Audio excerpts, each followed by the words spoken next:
Hey Paul, how's it going today? Good, Marcello. How are you? Not bad. Getting used to the work from home life that we're now going into week 3 or 4, something like that. I forget the days now. Week four. Yeah, I it's all, week four. Yeah. all kind of blending together now. Um, yeah, so thanks so much for putting some time aside to chat with me today. I thought that you would be a really good person to talk to.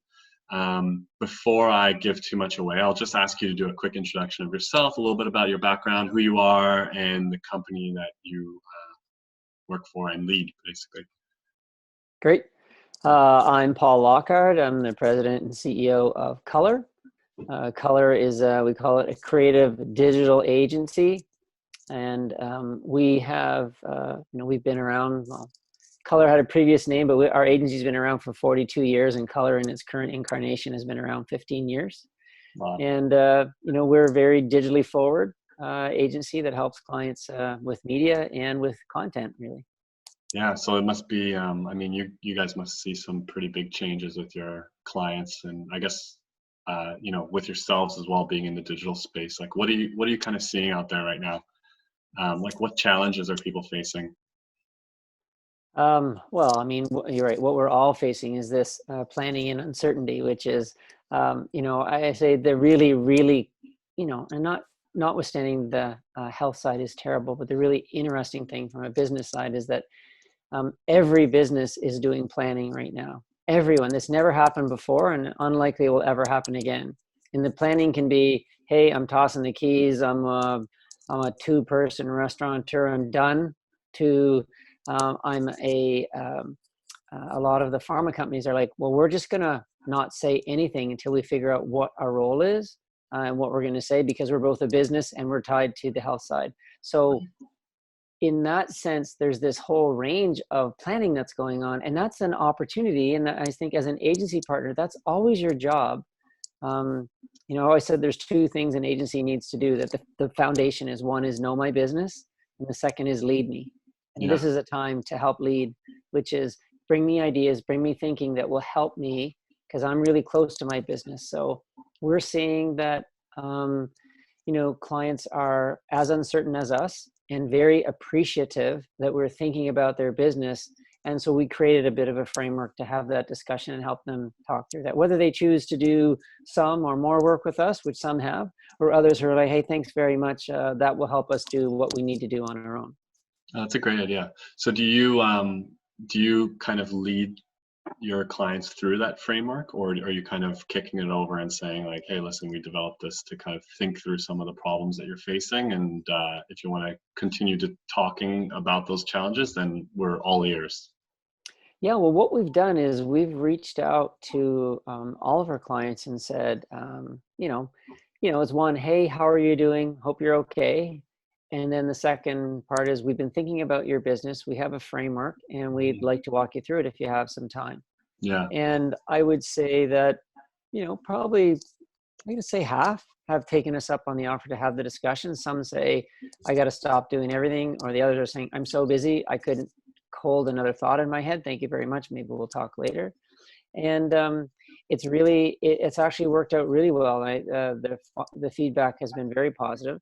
And then on the other side too, speaking with other, like, I'll say marketing agency partners like yourself and others, I've been sharing it with people I know, saying, look, here's a framework. Like, we don't work on your clients, but if it helps, why don't you take it and you use it? And I've had a couple of people go, oh, wow, this is really helpful. I've got like 4 ideas for my client right now. I'm like, great. And that, to me, all distills back to where I came to today. I was speaking with a friend of ours, Bruce Simpson, this morning, Hmm. and we were talking about stuff, and we talk every so often. And we were both looking at the situation and saying, there's two parts. One is the health side, and one is the business side. On the health side, those of us that aren't in healthcare, we're doing everything we can by distancing ourselves. And we've decided that what we're going to say is we're not using social distancing as a word anymore. We're going to use it as just physical distancing, because we need social connection more than ever. So social distancing is not what we're talking about. And on the other side too is this, you know, um, and it's understandable taking the hunker down mentality, which is I'm just going to stay here and I'm going to just see what happens. And I'm not that way. I just said, look, I changed my mindset. I'm not change my mindset. I'm actually trying to proliferate my mindset, which is instead of like there's a good flatten the curve, what I want to do is I want to talk about let's pick up the curve. Let's pick up the business curve that's gone down, because the way we're going to get through is everybody grabbing a hold of this rope and everybody helping each other, and let's push it back up and let's do what we can. We're not going to get it up to where it was, but let's help each other. And so that's kind of what I'm seeing. And so how it relates to our clients, when we've reached out and said, hey, we want to pick up the curve.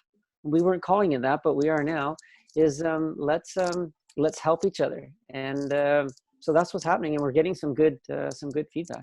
That's great. Yeah, that's a good idea. That's kind of, I mean, related to why I wanted to chat with you and why I wanted to start this series as well, is just to have conversations like that. And I think this will also help people to hear how other people are dealing with challenges and strategically planning for the future. And collectively, we can kind of get everyone together through video and audio and start brainstorming some ideas. So yeah, you said it's everyone. Like a barn raising. Say that. Yeah, exactly. That's a good point. It's like, let's help each other. You got hammers, you got nails, I got strong arms, you got food to feed everybody. Like, that's how we're going to do this. Yeah, totally agree. So you said that a lot of organizations have kind of gone into planning mode. Do you feel like a lot of that is reactive? Like, are there a lot of challenges that organizations are kind of reacting to, or do you think that a lot of that planning is forecasting and trying to figure out what the new normal is after all of this? Well, I think it's both. And I think probably now as we enter week 4, I think most people are not finished, but they're finished the first heavy iteration of reacting in the moment. Like, what are we going to do? Yeah. And as a business, you're thinking, again, some may have gotten to, like I said, to the point, which is, let's just pack it in. I'm not saying big companies, but I'm just saying businesses. Like, this is causing every business to look at their business. And again, I can't say for everyone in terms of what they're thinking, but what we found is providing a framework. And maybe if I just share what that is, like, yeah, for sure, that'd be great. They found it helpful. So we talk about it as 2 pillars and 3 lenses. The 2 pillars are business strategy pillars. So a pillar in an organization could be supply chain. Like, we know when we look at our business and think, oh, we got to fix our supply chain. That's a pillar. There's lots of pillars. It could be financing. Do we have enough financing? That's core to our business. It could be hiring, retaining good people. Those things are all important. There's lots of key pillars, and we all kind of adjust them as the market dictates. Right now, our observation, and again, we're not standing and saying this is the only thing, but this is our distillation to try and get our arms around it. So we think there are 2 pillars that stand out. One is, you can say digital transformation, and for some it's digital acceleration. Yeah. And the other is corporate social responsibility. In the digital transformation or acceleration, that's probably, well, they're both strong, but that's where if you weren't a business that had a strong digital capability, this is forcing you to do it. Because, so in terms of planning, you probably were doing some planning around your digital capabilities. Now you're forced into it, could be good or bad. So on one end, you have someone like Costco, who's probably wishing they had a more fulsome e-commerce offering right now, because the thing that's really moving is more perishables and that kind of stuff, which they don't have. But Loblaws is tripling, quadrupling down on. That's one example. Another is like in the same ilk, we have a natural supplements client, and they're literally having daily record sales from their digital sales on Amazon, and they just launched their Shopify site, and they're just like, it's just going like crazy. Having said that, they are not prepared for that as a core part of their business. So now we're in the mode of helping them accelerate that. So those are examples of how that's happening. And I could go in financial services. There are more conversations like, our salespeople now can't meet, or our advisors can't meet people face to face over the kitchen table. They're doing it digitally. Does it make sense to send something in the mail right now versus, oh, we should be able to access that digitally. So those plans are accelerating. And then there's the workflow process. There's how you communicate that, because now you have journeys that you have to build out that are more detail oriented. And anyway, things that I know Marcello, but those are the kinds of things. So I think people find that helpful, not just to point out that oh, you're right, yeah, that is an issue, and it's like, well, we can help you think through that. We, with our experience and our partners, our like partners that we have in different agencies, we can bring pieces of the puzzle, and they're very, very grateful for that. Yeah. On corporate social responsibility side, I say to anyone, if you stood for something before, like you thought you did, this should be the time to stand up right now. And again, that's figuring out what you have permission to say, and we'll get into that in the lenses.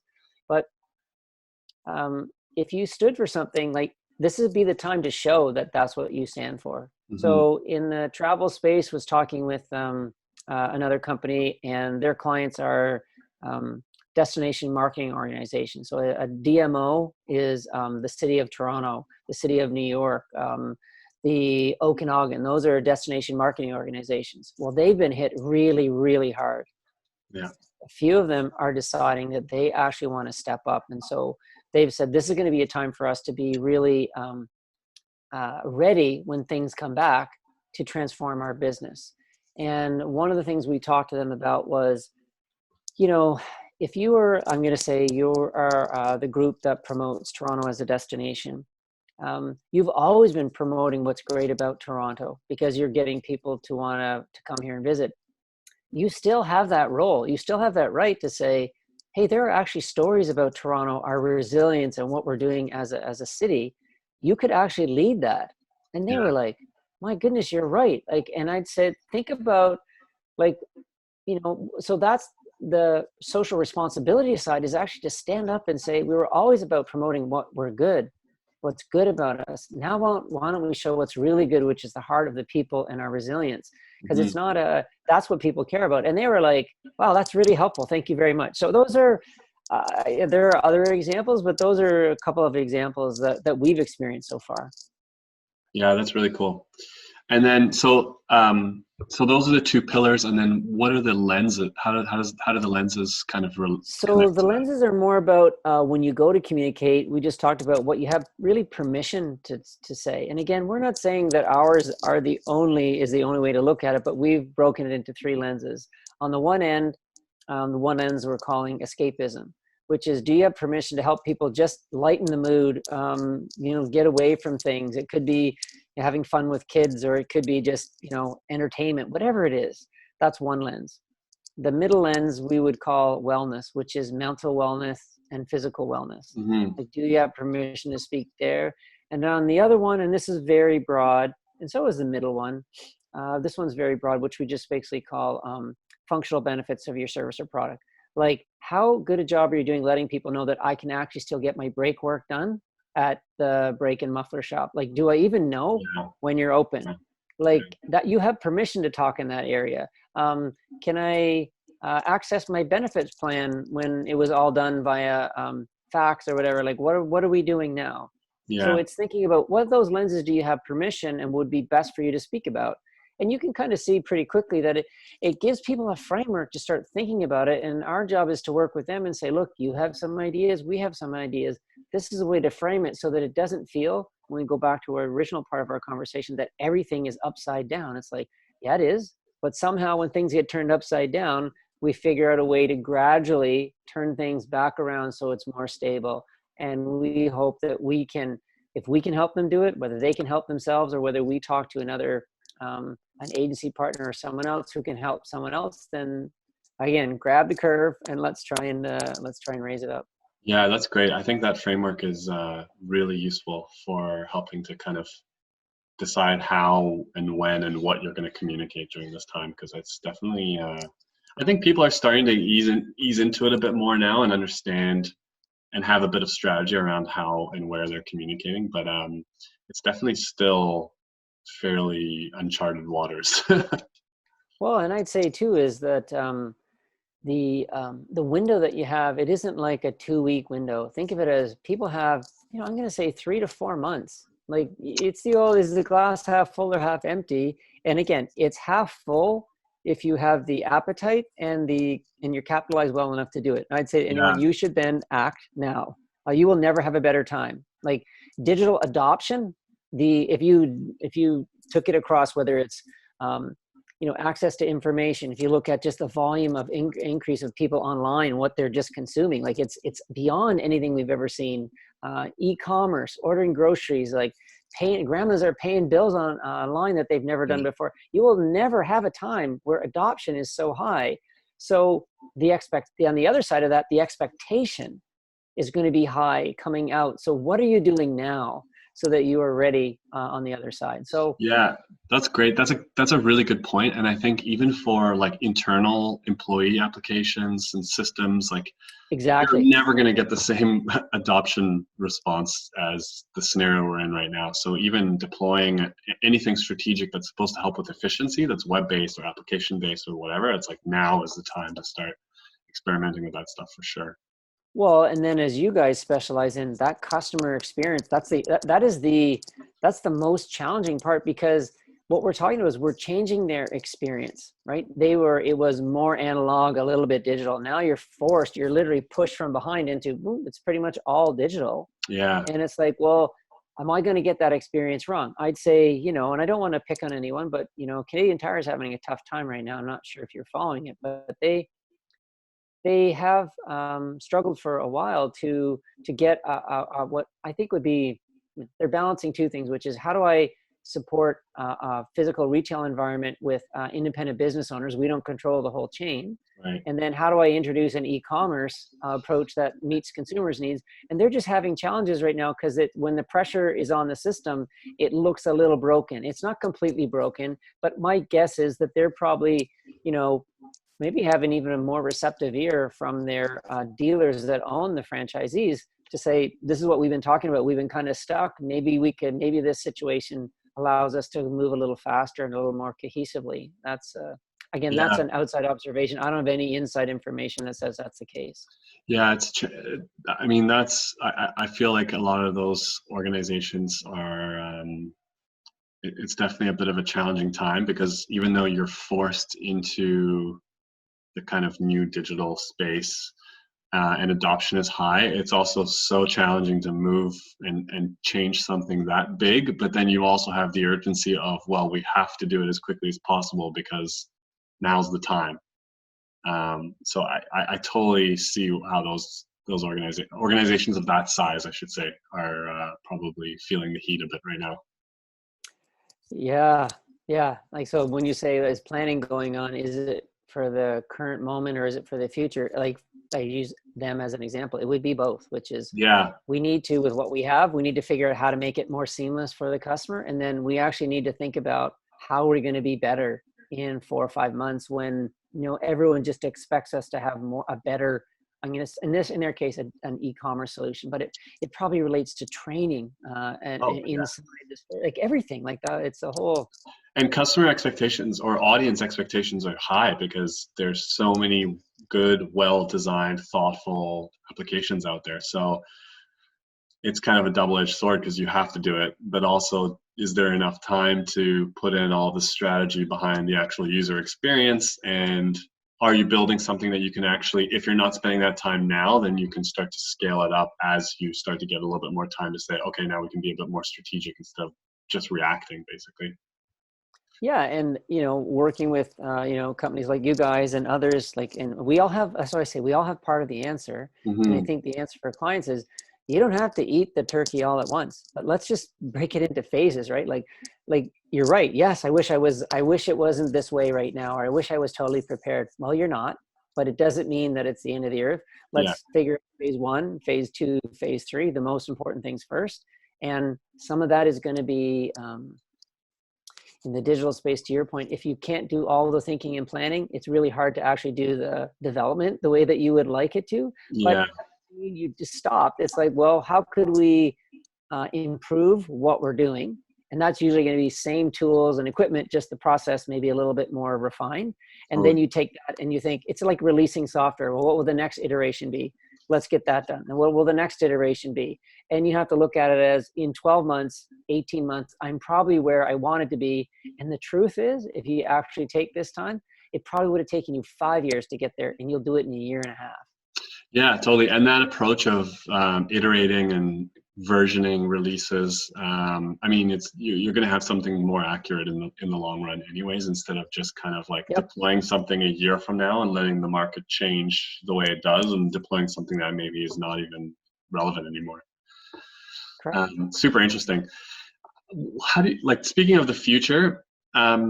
Obviously, I mean, I would assume, maybe it's not obvious, but I would assume that a lot of tools and use cases like the ones we're talking about should become permanent. So there'll probably be a big adoption in e-commerce, I would assume, in the future. What are some other areas that you think are going to kind of change and be the new normal outside of kind of the e-commerce space? E-learning. Yeah. Right? Like that is, again, we're seeing it like even in digital transformation, they were people that are, let's say, working from home who were working in a bank, right, in a tower or wherever it is. And then they go home, and now I've got to get them set up. And it's like, well, we have these tools. Like, well, just that is a simple example. Those people needed training just to get that set up.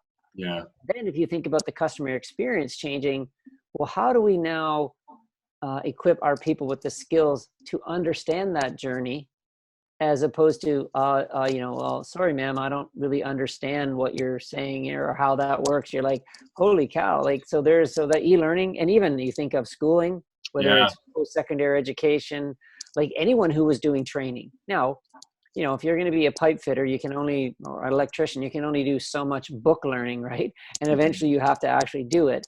But there's going to be that combination. So my guess is that and especially employee training, I think is going to be it's a big area in terms of, I'm not sure it is technologically enabled for sure, because this whole distancing thing has caused us to realize, well, what things can you do effectively distancing at a distance?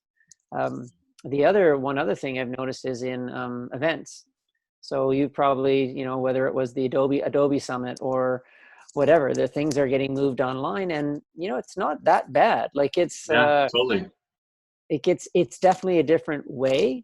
I'm not sure that entertainment will change. I mean, it's interesting, but certainly those conferences, if you take the fact that people have learned that I can actually benefit by doing it from distance, it could save me money.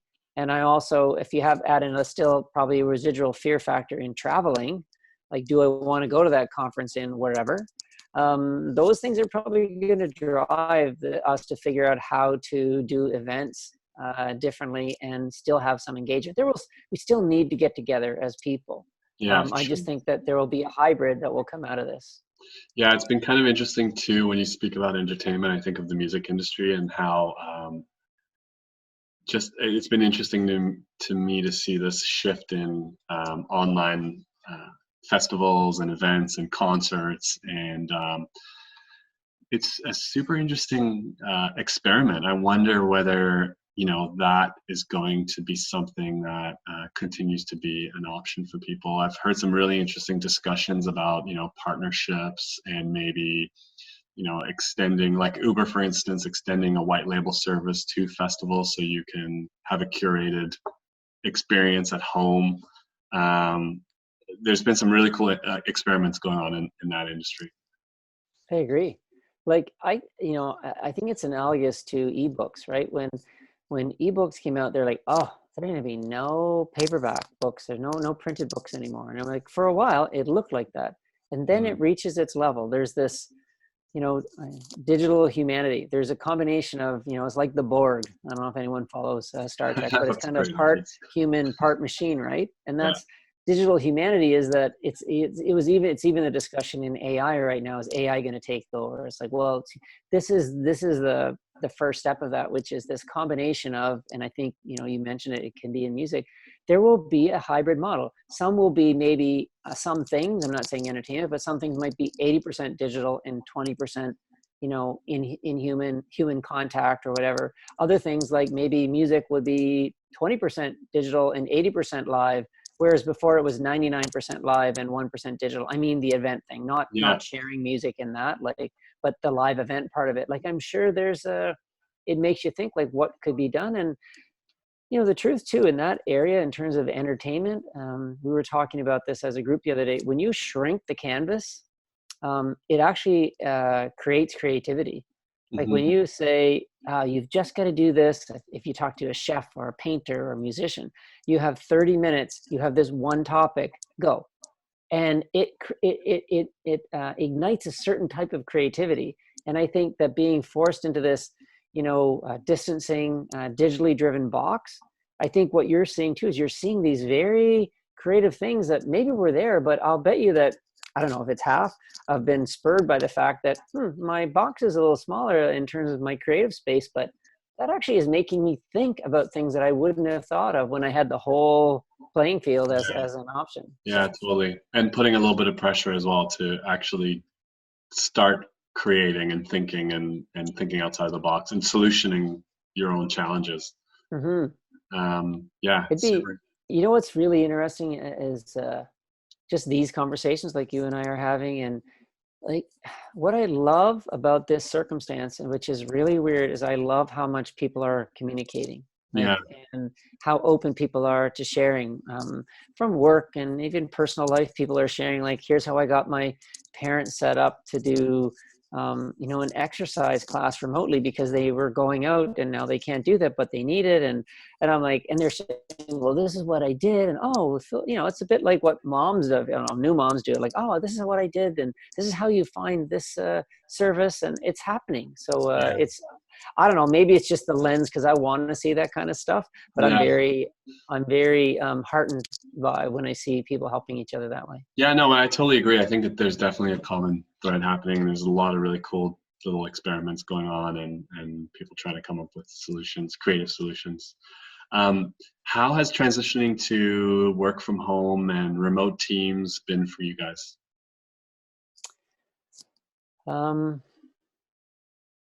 Well, two things. One is, believe it or not, it's actually brought us closer together. And not just because of the circumstance, but the thing is that, we're dispersed geographically amongst Halifax, New York, and Toronto, which has always been the case. And then you get busy doing stuff. But the thing is, we meet as a team every day now. We do a Zoom call together every day. And I'm thinking that might actually be something that we carry on with, because it really brings us together. We would wait for a town hall like every quarter, and that was useful.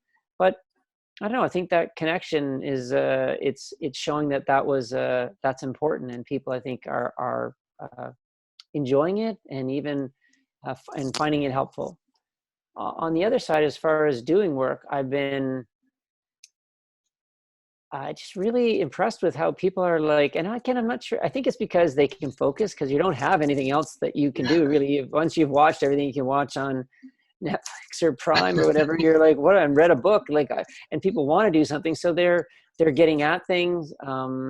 We're still collaborating. In an agency world, a marketing services world, a lot of the thinking can be done remotely, but I've seen them, actually, even our creative team, look at tools that we have and ways to do things that, we might have done once in a while, but now we're like, well, if you can't go into a studio and shoot product shots, we have a natural supplements client, well, what would you do? You're like, oh, well, so we've looked into some digital tools that replicate that ability, and, and saying, hey, we can actually do this. So it's not perfect. But some things are actually better, but we all miss the connectivity for sure. Like the physical connection is missing. And we've also been using it. On Fridays we all share a drink together, and so that's been good too. Yeah, there's definitely something to say about being in an office together as a group as well. I think this is one of the areas that's probably going to change quite a bit in the future as well. There's so many challenges as well with large organizations, like trying to bridge that culture gap between, what is the culture of the business and how do you actually make sure that culture remains strong even though everyone's remote. how do you measure anything?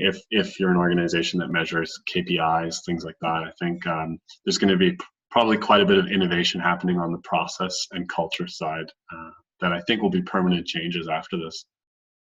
Yeah, and layer on that the question that, and I know because I've talked to business owners or business leaders around, do we actually need all that office space? You know, I've Yeah, talked to three people that are all like, oh, we're expanding, we need more office space, and they're all now like, actually, I don't know that we do. I think, and again, it depends on, you know, anytime there's like a big shift, people say, it's changed forever, we're never going back. It's like, well, I use it like the ebook thing. Like, it didn't replace the paper book, but it did certainly change it for sure, but it didn't obliterate it, because there's some value in it. And so there's value in having an office.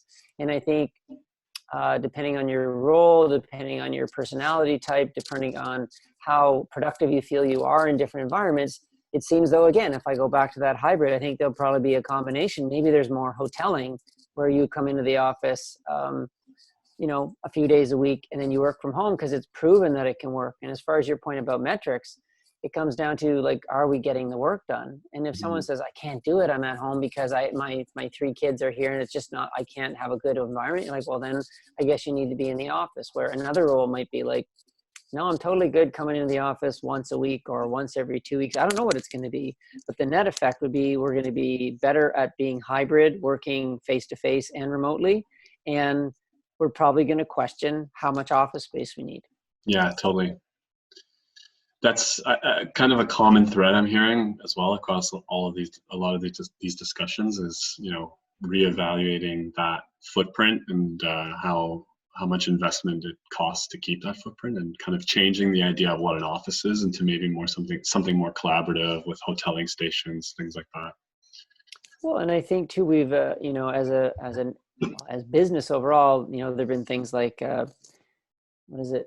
BYOD, bring your own device. Like that was, it used to be that, you know, hey, we'll buy the device. It's like, no, bring the device and we'll pay for whatever. We'll pay for your internet and what have you. Mm-hmm. Like I think about people now doing their office setups at home, and it was like the stories are great and the pictures and what they've done, and people are going, I don't really have a space that's set up that well. And I think, you know, places that supply that are actually, I think they're doing a good business right now. Yeah, And probably. that's something as a company, I think we need to think about, if you're going to have that hybrid, again, where maybe everyone's not in the office all the time, which is, well, what do we need to do to help people be set up and be efficient? And I don't know, like my wife's company, like I think 80% of their employees, they're all across North America. They work from home. Their head office is in Florida, but their clients are all over Canada and the US. And so their people are spread out all over, and they're Interesting. so they have a real process for how to set people up at home. Like it's a full on, like when my wife's laptop goes to crap on her, like she has another one the next day, like it's all set up. They know how to transfer stuff.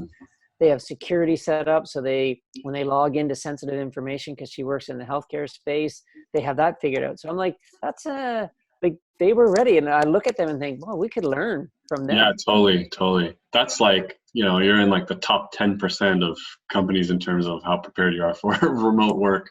Yeah. Even companies that say they're prepared for remote work aren't that good. That's amazing.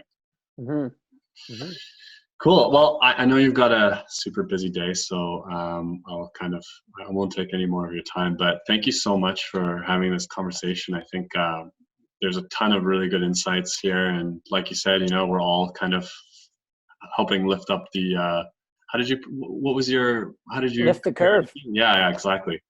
Lift the curve and flatten it. Yeah, I'm going to say lift the curve. Yeah. I like that better. Well, yeah. So thanks again. Well, thank you. What have you're doing these and talking to people, and again, this is just, are there things that you're seeing that? Yeah. So you're actually my second interview right now. I've got another 2 this week, and then I've got another 4 or 5 within about a week and a half of the end of this week. And then I'm having a ton of other discussions with people that want to commit some time.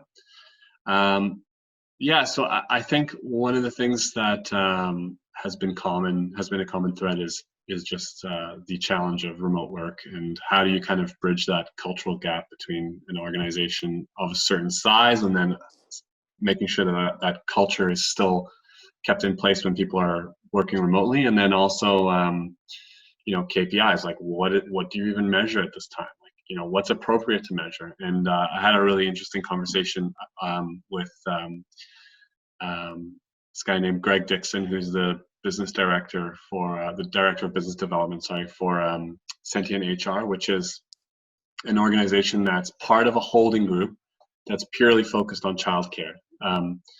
So they have a bunch of different businesses, all for the childcare sector, and basically because of social distancing, that industry has kind of disappeared. So for the time being, so how do you keep your employees engaged and keep communicating with them and telling them how things are going, when you're going to be ramping back up, because they had to let quite a few people go for a period of time until childcare centers open again. And it was all around, that specific organization had a really strong culture, and had a really strong strategy built around the culture. So how do you actually extend that to hundreds of people remotely, and how do you keep people engaged and keep them together as a community in order to keep moving forward and get ready for rehiring and scaling back up as soon as the childcare centers open. So that was a really interesting challenge.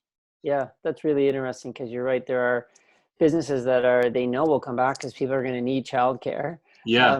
But they just need to basically shutter it, and then they have to be, to your point, they got to be at the ready, because they have two things, which is, I've got to run the business again, but I also have to figure out, where are my people? Have they all gone? Have they gone and gotten other jobs? Or how do I keep them engaged, because I'm not paying them? It's like, so it kind of actually, there was a big discussion about, the theme of remote work, but there was also a big discussion about learning and learning management software, and keeping people engaged and providing content and teaching, how to apply for EI, all these things that employees would need if they get laid off, and continuing that relationship and that communication during the downtime before they start to scale up again. Yep. Really interesting. Well, one of the things we're going to do, and we'll get you involved in it too, is next Thursday we're going to start I'll call it a webinar, but it's not. It's meant to be more participative, but a webinar series just about it's with our network of agency partners, and we'll just rotate through them, points of view in terms of what we just went through, sharing what we observed with tools or approaches to address it, and examples that we've seen, and kind of the do's and don'ts. And we're just inviting people to share, which is look, if we help each other, if you guys find something interesting, people that tune in, we're going to invite our clients and prospects. And again, it is definitely self-serving in that if it helps us, for us, lift the curve for our own business, but also help others, then it's proactively, acting on lift the curve. Let's lift the curve, let's work together. And we didn't give it that name. I think it's, sometimes it's better to act quickly than it is to have it all thought out. Just now's the time. And this is a framework for how we're thinking about that. Totally. Yeah, I think we're kind of starting to think about, I should say maybe putting together a plan about how to approach some of these industries and companies that are probably doing some planning around the digitization. And so I haven't had many of those conversations yet in terms of what are the challenges around your digital strategy. But I know that within our client base, there's been a few clients who said, you know what, we're shut down. We have nothing going on, and we haven't started the project yet. And so their first instinct has been, we're going to put this project on hold for the next couple of months. And we've kind of pushed back a little bit and been like, this is not the time to put this on hold. You've already committed to it. It's not a money issue. It's literally just a comfort issue of not being able to do business in person, face to face. Yes. And we've been pushing back a bit and saying this is the time to do all that research and all the upfront strategy work to deploy some of these projects. And I think seems to be that people just need a little bit of reassurance, because every time we've kind of had that conversation, they're like, oh yeah, you know what, you're right. We can use Zoom. We've got this time to think strategically. Our company's technically shut down, a couple of them.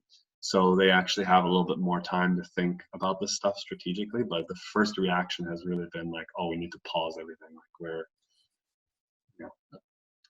there's like some print related design stuff that has been paused, which makes total sense because it's they need it to drive audiences and sales. But the more digital side, like the initial reaction has been to pause, and then we're having conversations and trying to open that up again. But I do want to start taking some of this time to do some cold outreach and reach out to some businesses that I think would benefit from those kinds of conversations.